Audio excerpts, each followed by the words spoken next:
Good morning.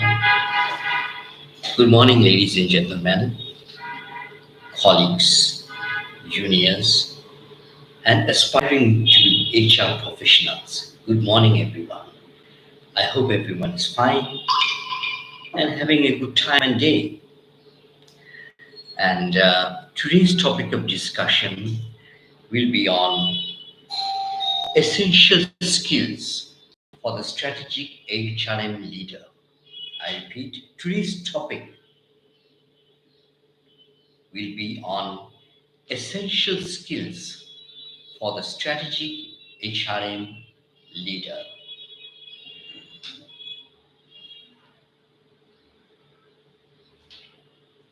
To me, it's basically the same HRM and strategic HRM both look after the human people management, but at different levels. And I'll be talking about that at a later stage. But for the time being, human resource management professionals take the lead role in people management because of their advanced knowledge, occupational training, and exposures. That's why they have to take the lead role in people management because of their advanced knowledge in this field or domain. And when we attach human resource management to strategy, that basically means the skills become more focused on strategy and not only people. Basically, human resource professionals, personnel managers focus on the people. But when I talk about strategy, when I add strategy, I mean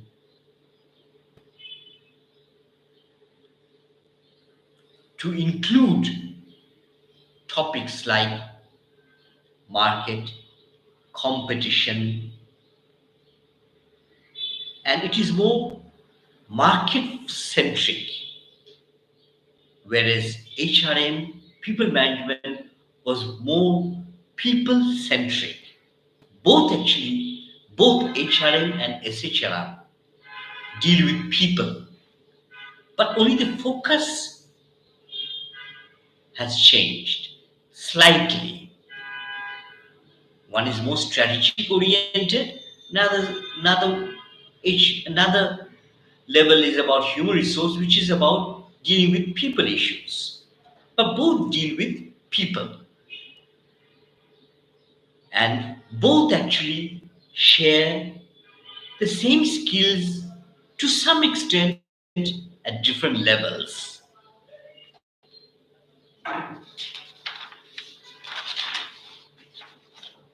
And yes, HRM professionals will require the support, encouragement, and endorsement of the top management. The management must be behind any sort of HRM or HSHRM or personnel, whatever you call it, interventions. I repeat, blessings of the top management.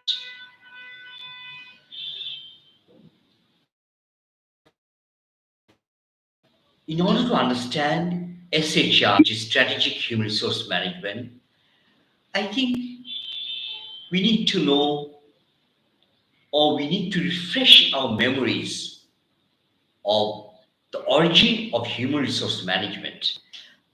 The origin actually can be traced to the human relations movement of the 1930s. I'm talking about human relations movement of the 1930s as the starting point of HRM.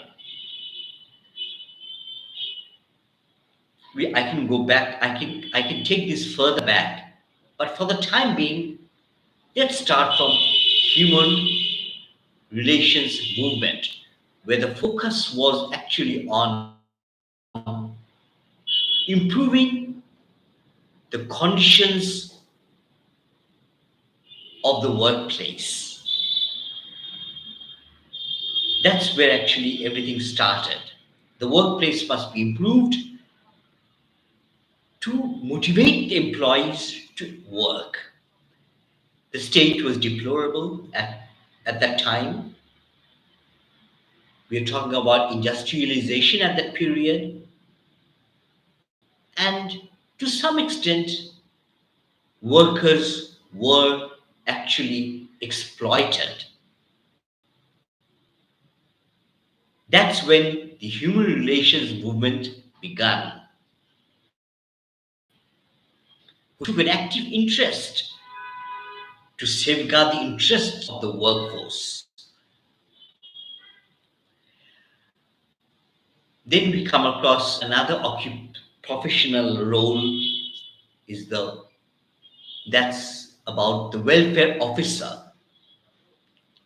After that, we come across personal management, which looked into the administrative side of people management.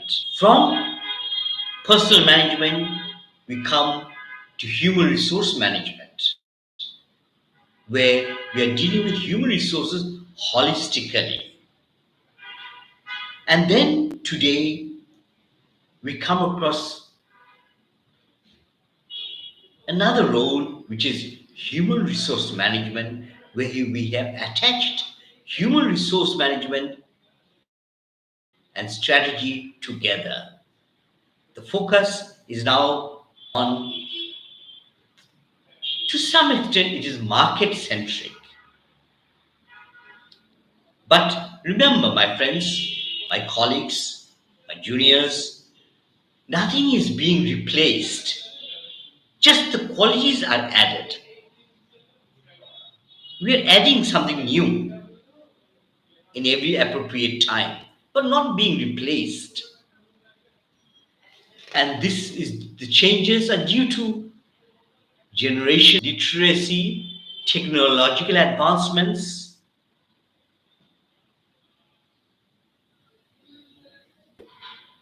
social needs, governmental legislations, etc. All these impose changes on this profession.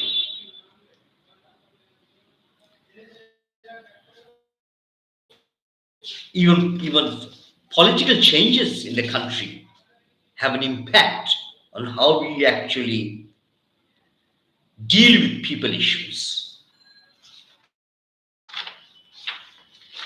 Where does this basic knowledge come from?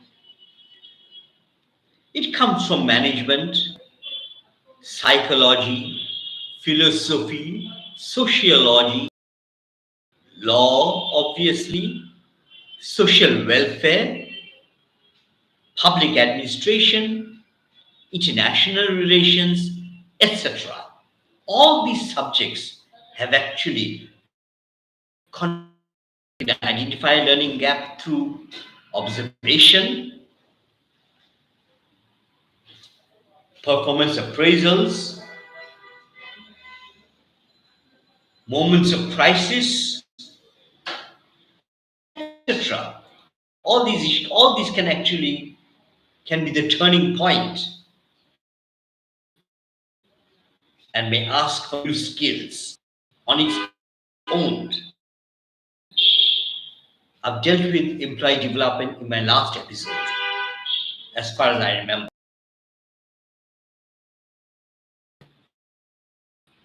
It's a huge topic for the person. We're talking about psychology, we're talking about the mental preparation of the learners, we're talking about the inspirational atmosphere where transfer of knowledge can take place, and many other issues involved, which I have actually covered in my last episode related to employee learning. Then another branch of knowledge is about employee relations or people relations. Here we are talking about discipline, grievances, whistleblowing, compliance to law, culture of the organization, motivation, the workplace environment, communication, etc. These are basic knowledges of. So I repeat, employee resourcing, employee development, employee relations are the basic knowledge of any human resource professional.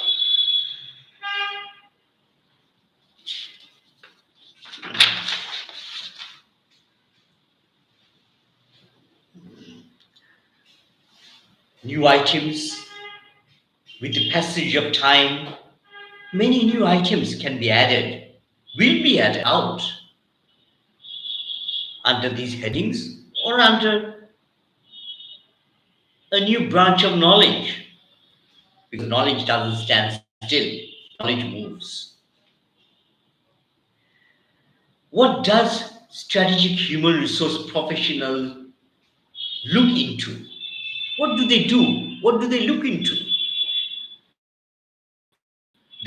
They look into the organization, vision of the organization, mission of the organization, values of the organization, structure of the organization, leadership, change and compliance to law and international bodies, motivation and employee engagement, management, talent management, succession planning, salary range or salary scale, competition, branding, all these are part of the strategic human resource management in today's context.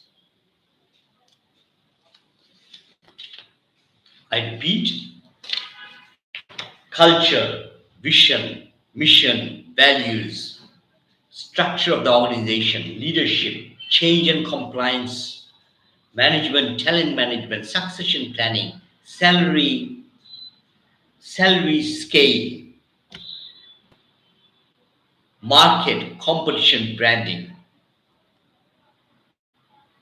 contingency planning, all these fall into the role of a strategic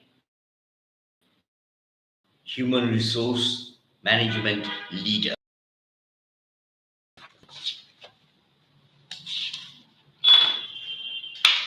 The basic skills of human resource parts: personal skills, procedural skills, and propositional skills.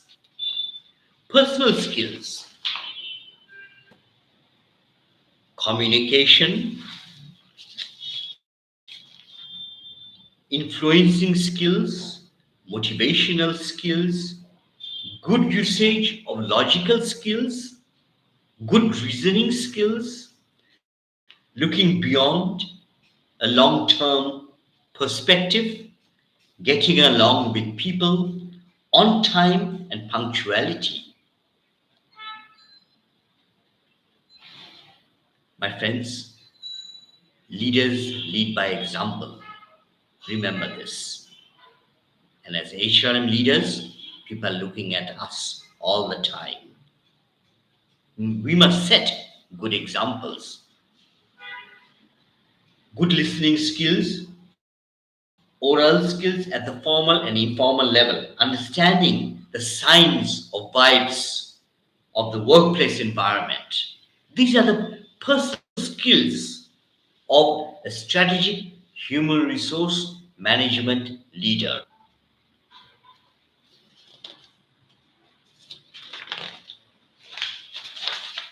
Good. Also, I'll have to add commitment to the cause. I would appreciate the skills also to include ethical skills, critical thinking skills, how to say no, time management, understanding priorities, getting results through people. These are the skills and qualities at the personal level of a strategic human resource management leader.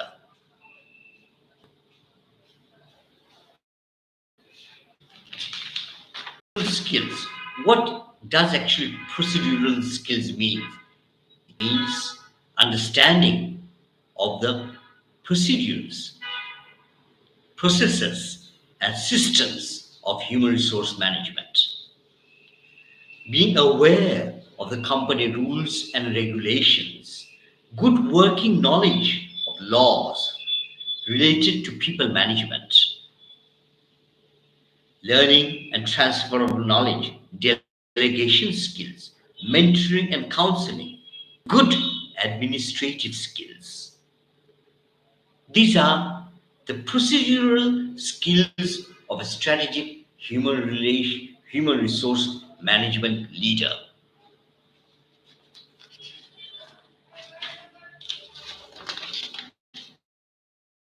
And propositional skills is about understanding facts of the people management. I'm talking about facts, figures. Here, facts include understanding of the labor turnover, motivation and morale of the enterprise, advanced knowledge of conflict management, negotiation skills, problem solving skills, understanding the market in question, dealing with changes, chairing meetings, and arranging meetings. At the same time, setting the agenda. It's a great skill for strategic HRM leaders to set the agenda. Liaising with different stakeholders, summarization skills, understanding the culture, leadership, change, motivation, ethics, etc.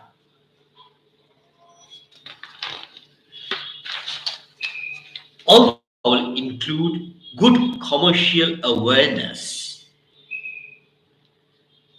good understanding of the vision of the organization, good understanding of customer requirements, compliance to the minimum standards of international bodies, succession planning, contingency planning, and talent management. These are basically strategic human resource management agenda. Also, I'd like to include dealing with mergers and acquisitions, employee engagement, how to create a favorable market position.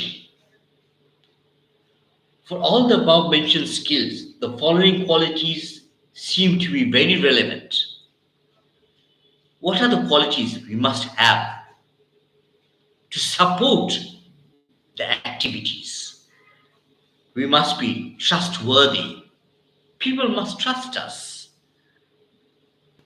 But I have to create the trust, confidence, promoting a culture of trust, respect, good level of tolerance, encouraging quality in activities, transparency, and accountability. These are the qualities required to support the AS activities of the leader.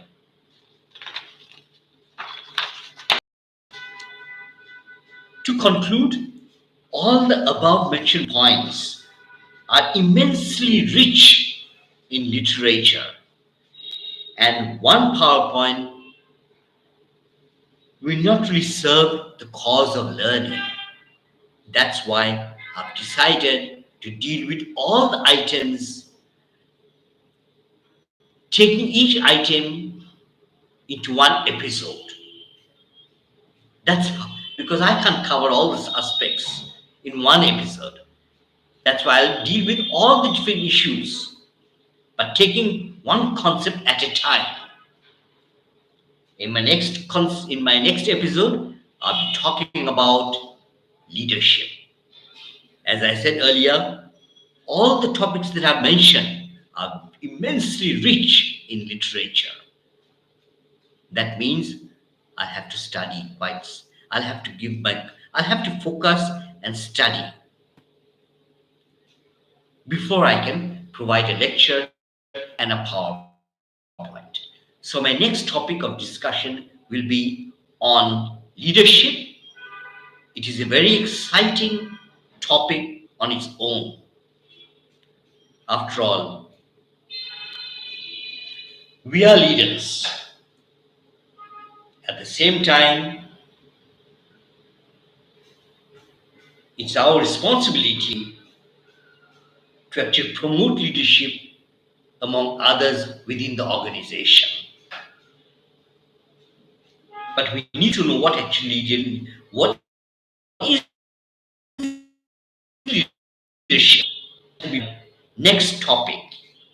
In the meantime, this is the end of this episode. So have a nice time and see you all very soon.